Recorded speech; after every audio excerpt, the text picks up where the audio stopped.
मैं दूसरा सवाल पूछता हूं, कोई मुझे बताए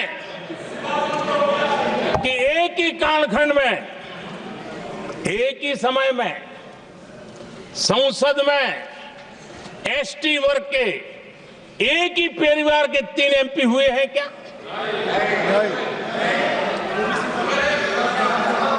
आदरणीय अध्यक्ष जी, कुछ लोगों की वाणी और व्यवहार में कितना फर्क होता है, मेरे एक सवाल के जवाब में मिला।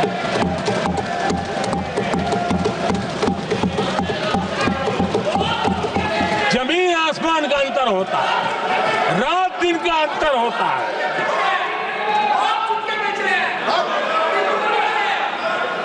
आदरणीय अध्यक्ष जी, हम एससी एसटी समाज को कैसे सशक्त कर रहे हैं?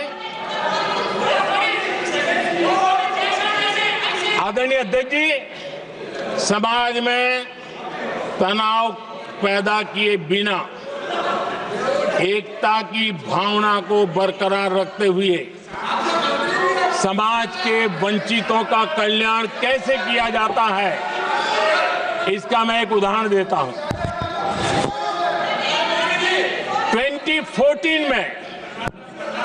2014 में 2014 से पहले हमारे देश में मेडिकल कॉलेजों की संख्या 387 थी। 2014 के पहले मेडिकल कॉलेज की संख्या 387 थी। आज 780 मेडिकल कॉलेज हैं।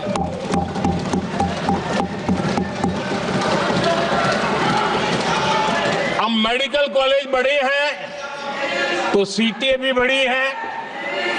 ये बहुत महत्वपूर्ण एंगल है आदरणीय अध्यक्ष जी, और इसलिए कॉलेजें बड़ी हैं, सीटें भी बड़ी हैं।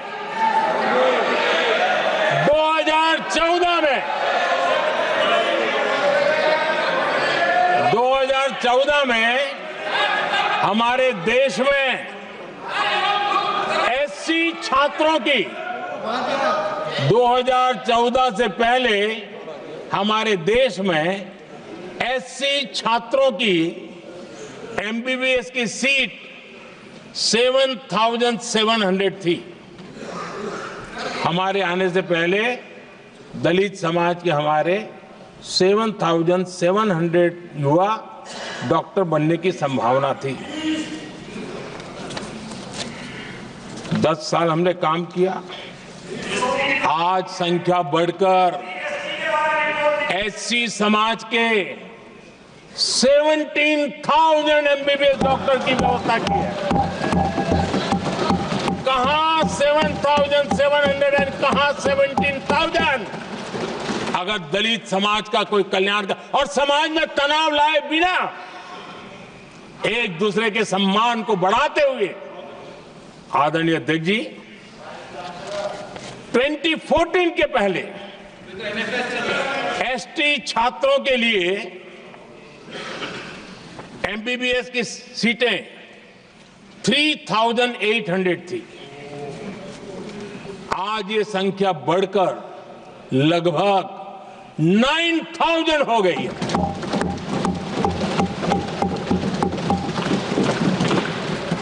$2014 के पहले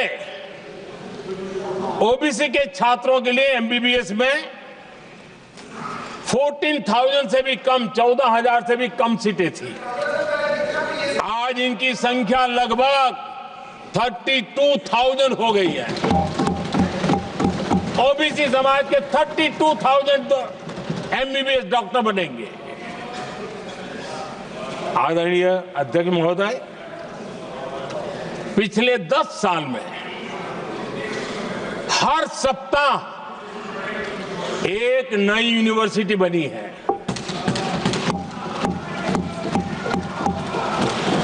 हर दिन एक नई आईटीआई बनी है।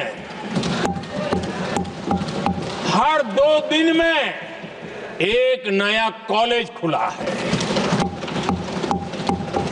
सोचिए, एससी, एसटी, ओबीसी हमारे युवा युवतियों के लिए कितनी वृद्धि हुई है, इसका आप अंदाज लगा सकते हैं। आदरणीय अध्यक्ष जी, हम हर योजना के पीछे लगे हैं 100% सिचुएशन, 100% उसको लागू करें, उसके जो भी लाभार्थी हैं वो उसमें छूट न जाए, उस दिशा में हम काम कर रहे हैं। पहले ताकि हम चाहते हैं कि जिसका हक है उसको मिलना चाहिए, अगर योजना है उसका हक है तो उस तक पहुंचना चाहिए। 1 रुपया और 15 पैसा वाला खेल नहीं चल सकता। लेकिन कुछ लोगों ने क्या किया, मॉडल ही ऐसा बनाया कि कुछ ही लोगों को दो, औरों को तड़पाओ और तुष्टीकरण की राजनीति करो।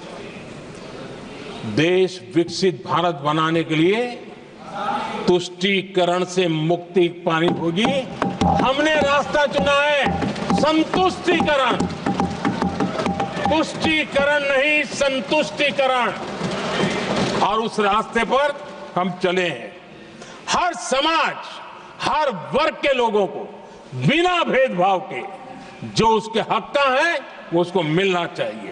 ये है संतुष्टीकरण।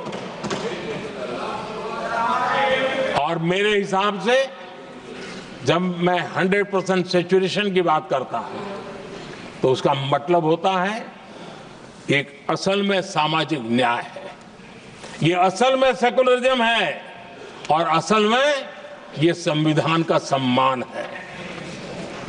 आदरणीय अध्यक्ष जी,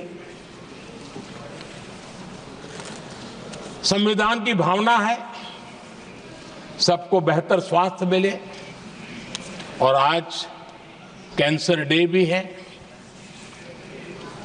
देश भर में और दुनिया भर में आज हेल्थ को लेकर के काफी चर्चा भी हो रही है। लेकिन कुछ लोग हैं जो गरीब को, बुजुर्गों को